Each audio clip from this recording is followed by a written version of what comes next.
Thoughts on a piece of bark. Splitting wood is hard work, but if one pays attention, sometimes one can also discover small works of art among all the wood and bark. One must delve beneath the bark and sometimes even into the wood itself to see it.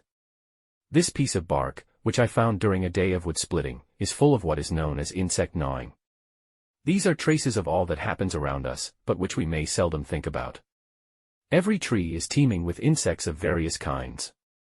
Many live in the foliage, some on the trunk of the tree, and even more inside the tree. Most are larvae of various kinds that live their lives under the bark.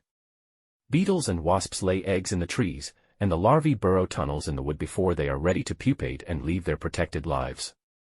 On the underside of the piece of bark, the traces of what likely was a bark beetle and its larvae are clearly visible.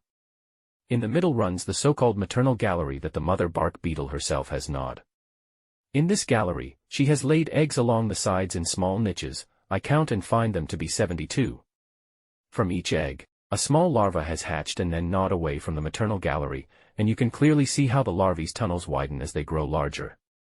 I think about the fact that they burrow away from the broad maternal gallery, a path that would have been very convenient for the lazy ones to take. But even the beetle larvae seem to strive for independence and a life they have created themselves. Despite hard work, each little tunnel contains a birth, a childhood, and a youth on its way to adulthood.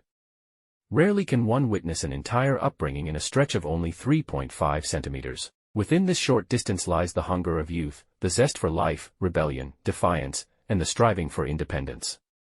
We ourselves walk a much longer path than 3.5 centimeters, but fundamentally we have the same basic goal in life: to live.